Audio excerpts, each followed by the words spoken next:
Saudara-saudari terkasih yang dicintai Tuhan, Petrus adalah tokoh penting dalam lintasan sejarah kekristenan kita. Ketokohannya bukan terjadi begitu saja, tetapi mengalami suatu proses yang panjang, yang nampak dari namanya sendiri, dari Simon berubah menjadi Petrus, dari Petrus menjadi Kefas.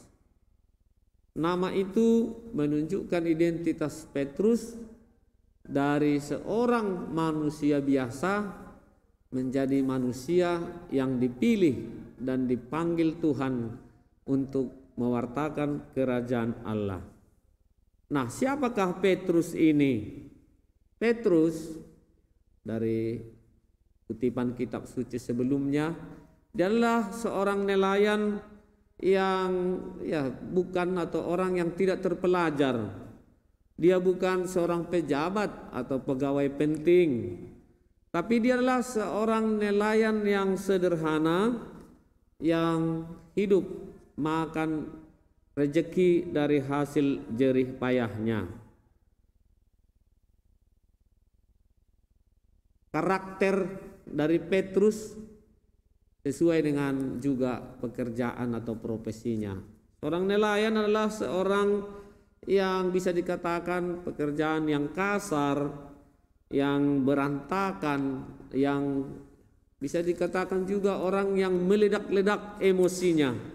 Maka dapat dimengerti bahwa Petrus sebentar dia bersemangat, sebentar kemudian bisa juga dia loyo. Ketika Yesus berkata bahwa mengikuti dia adalah sesuatu yang berat, untuk meletakkan kepala pun tidak ada tempat, bahkan Petrus berkata, kemanapun kami siap, saya siap untuk mati. Tetapi sebentar kemudian dia juga menjadi loyo berhadapan dengan wanita yang menanyai dia tentang identitas Yesus. Seorang nelayan adalah seorang laki-laki yang kuat, yang secara fisik, secara semangat. Karena apa? Karena harus berhadapan dengan kekuatan alam, berhadapan dengan gelombang, berhadapan dengan angin. Harus kuat juga mengarahkan kapal untuk sampai kepada tujuan supaya bisa selamat. Maka bisa dimengerti bahwa Petrus adalah pribadi yang meledak-ledak, yang emosional, tapi sekaligus juga seorang yang kuat dan bersemangat. Nah, dalam perjalanan pengalaman Petrus dipanggil oleh Tuhan, dia tidak langsung mengerti apa itu panggilan mengikuti Yesus. Sebelum Yesus berkata, ikutlah aku, Yesus bertanya kepada Petrus sampai 3 kali. Petrus, Simon anak Yohanes, apakah engkau mengasihi aku lebih daripada mereka ini? 3 kali pertanyaan Yesus ini menunjukkan betapa proses mengikuti Yesus tidak gampang. Harus juga melewati proses di mana kasih harus melangkah dari kasih kepada diri sendiri, kasih kepada orang tua, lalu kasih kepada Tuhan dan sesama. Dan pertanyaan Yesus yang terakhir adalah bagaimana kesiapsediaan dia mengasihi dirinya, mengasihi Tuhan dengan sepenuh-penuhnya tanpa ada lagi yang menghalangi. Nah, saudara-saudari terkasih, pertanyaan Yesus kepada Petrus mengenai kedalaman kualitas kasihnya itu menunjukkan juga sisi lain, yaitu kerapuhan dari Petrus sendiri. Bahwa sesungguhnya Petrus adalah manusia biasa yang secara intelektual terbatas pengetahuannya. Dan mungkin juga dari kepribadiannya yang meledak-ledak dan emosional tadi. Dan juga mungkin pengenalan atau pengalamannya akan hidup keagamaan. pengalaman bersama dengan Tuhan masih kurang. Tetapi ya, kepadanya yang lemah, kepadanya yang penuh dengan kekurangan dan ketidaksiapsediaan, itulah akhirnya Yesus meneguhkan dia dengan tiap selalu bertanya, ya, apakah dia mengasihi Yesus. Jadi pertanyaan Yesus, apakah engkau mengasihi aku, adalah suatu pertanyaan yang sangat mendalam. Dan itulah sebenarnya tugas setiap orang yang dipanggil oleh Tuhan. Tugasnya adalah untuk mengasihi. Mengasihi berarti mengabdikan diri, memberikan diri sepenuhnya, membaktikan seluruh jiwa raga untuk Tuhan. Nah, saudara-saudari terkasih, dalam kehidupan kita sehari-hari, kita sebagai orang yang sudah menjadi orang Kristen lewat baptisan, kita sudah berkata ya untuk mengikuti Yesus. Namun dalam perjalanan kasih kita itu, cinta kita itu kadang-kadang berubah, ya, dari kasih menjadi benci, ya, dari benci menjadi marah. Tapi kadang muncul lagi semangat kasih dalam diri kita.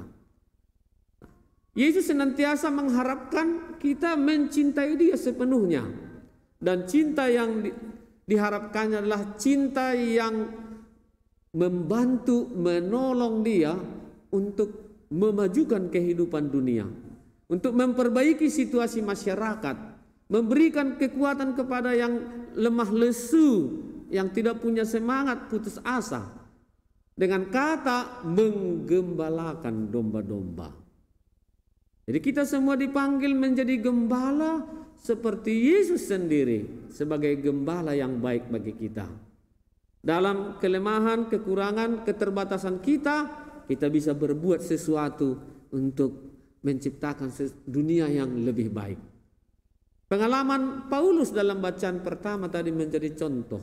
Ternyata Paulus menjadi orang besar, ya, dalam sejarah gereja.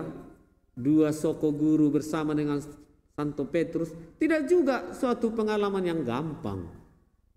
Paulus juga mengalami ditangkap, ya, dianiaya, dipenjara, bebas oleh pertolongan malaikat, namun ditangkap lagi. Nah, itulah yang menguatkan dia dalam mencermati apa yang dimaksud dengan mengasihi. Mengasihi Tuhan berarti harus rela menderita, rela berkorban, sakit, penuh penderitaan. Namun akhirnya akan membawa sukacita dan, ya, kegembiraan sejati. Karena apa? Karena Tuhan akan membalas segala jerih payah, segala pengorbanan kita. Teladan Santo Petrus yang kita dengar dalam Injil hari ini kiranya menjadi semangat kita. Orang yang mau mengikuti Yesus tidak lagi mengingat-ingat apa yang menjadi kebanggaannya. Dan itu diingatkan oleh Yesus, ketika kau masih muda, kau mengikat pinggangmu sendiri. Tapi sesudah tua, dewasa, orang akan mengikat pinggangmu. Artinya orang yang rela dipanggil untuk menggembalakan, siap diutus, siap untuk menghadapi resiko apapun, sama seperti Santo Petrus yang mati disalibkan, tetapi tidak sama seperti Yesus. Dia mati tersalib terbalik. Dia tidak mau sama seperti gurunya. Namun itu sudah menandakan cintanya kepada Yesus yang sangat besar.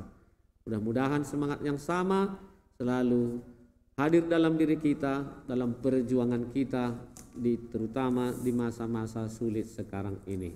Semoga Tuhan menolong dan membantu kita. Amin.